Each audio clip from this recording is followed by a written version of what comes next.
Prosperous Academy. Hope you all are good. Today we start with our next topic of chapter 11, Human Eye and Colorful World. That is, topic name is Accommodation of Eye. Write down accommodation of eye.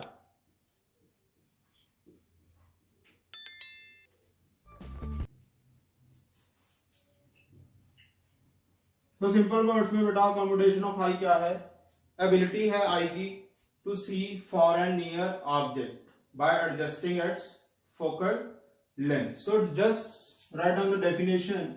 The ability of eye lens, ability of eye lens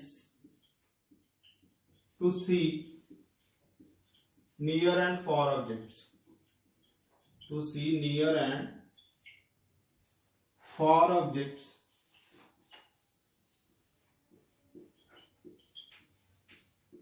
by adjusting its focal length, by adjusting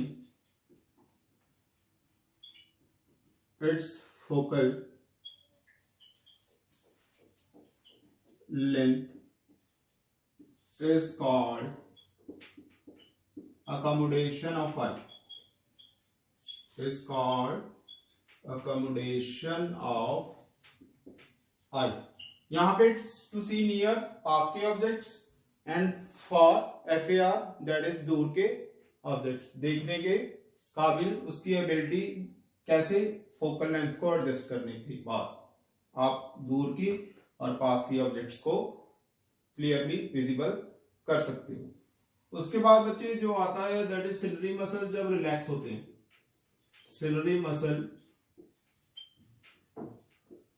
जब relax होते हैं, इस case में lens क्या हो जाता है? Thin हो जाता है. सिलरी मसल जब रिलैक्स होते हैं तो लेंस क्या होता है? थिन. और आपका increase in focal length. When lens becomes thin then focal length क्या हो जाती है? Increase in focal length. और आप क्या कर सकते हो बच्चे? Ability to see, ability to see distant objects. Means to say that जब सिलरी मसल रिलैक्स हुए, लेंस क्या हुआ? पतला हुआ.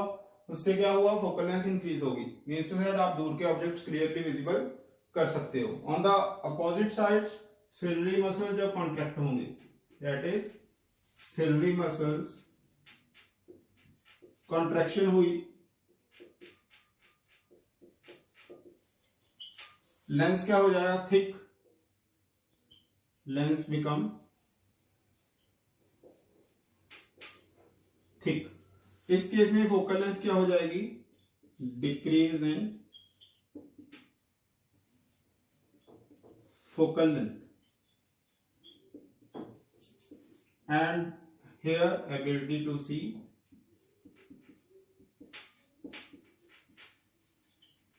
Near objects.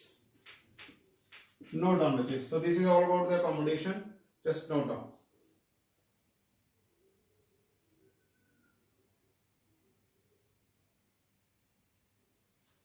Just correct here accommodation, that is double M. ACC double M O.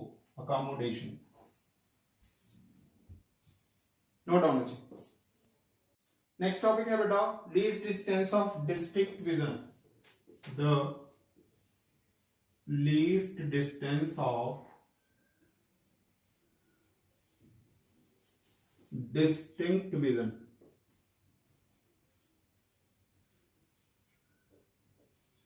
Means to say that एक normal eye पास का objects कैसे देख सकती है? कितने डिस्टेंस पे देख सकती है? सो द मिनिमम डिस्टेंस, कम से कम वो डिस्टेंस वैल्यू क्या है उसकी? Minimum distance up to which an eye can सी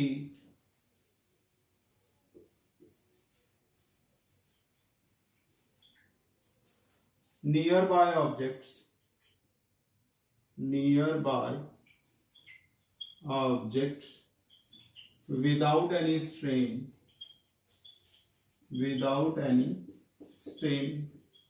बिना कोई आइज पे असर हुए, that is d is equal to 25 centimetre. मतलब इतने डिस्टेंस तक एक normal eye nearby objects clearly visible कर सकती है, जो आपका पास का डिस्टेंस है। और फॉर डिस्टेंस मैंने आपको ऑलरेडी बता रखा है, that is for distances infinity. एक नॉर्मल आई कहां तक विजिबल कर सकती है, दैट इज इंफिनिटी तक। नोट डाउन करिए। इन अदर वर्ड्स इनको क्या क्या बोलते हैं वो आप नोट कर लो। That is near point of eye, near point of eye. Near point of eye क्या है, द डिस्टेंस, और यहां पे आप सेम लिख सकते हो ऊपर वाला, नियर बाय डिस्टेंस और minimum distance up to which eye can see. Already मैं ऊपर बता चुका हूं ये क्या है, d is equal to 25 centimetre is called near point of eye, near point of eye. Far point क्या है, उसके अपोजिट FAR, दूर का।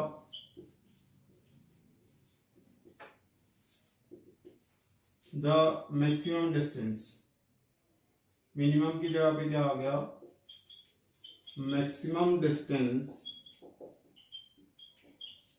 up to which an eye can see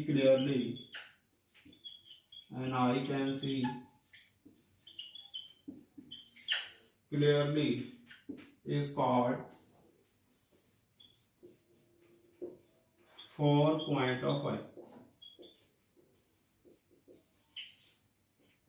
और जो 4 पॉइंट होगा बच्चे, फार पॉइंट दूर का, that is the far point is, कहां तक देख सकती है आई,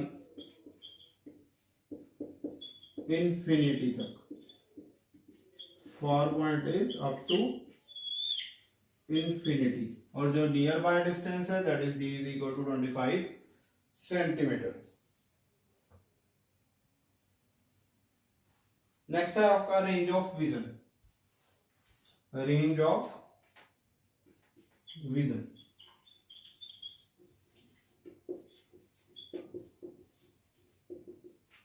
इसमें बच्चे क्या है, the distance between the near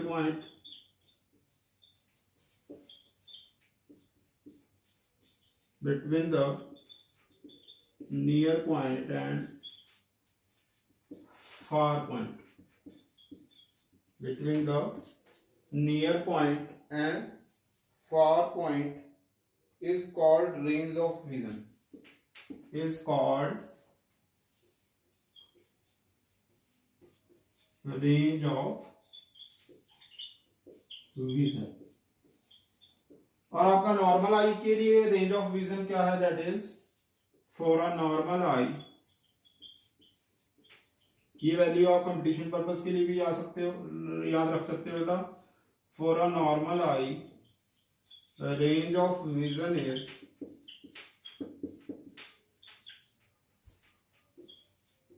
25 centimetre to infinity. ये हम ऑलरेडी ऊपर डिस्कस कर चुके हैं, that is range of vision कहां से है नॉर्मल आई के लिए, 25 centimetre to infinity। So this is all about the accommodation, near point of eye, far point as well as range of vision। Next बच्चे, कई बार आईज में defect आ जाता है जिससे उनका नियर बाय साइट या फार साइट, और in other words word used for that one is myopia as well as hypermetropia, that are the defects of eye। We discuss it in the next lecture And if you like my lecture, then never miss an update. Please like, share and subscribe and press the bell icon. Thank you and have a nice day.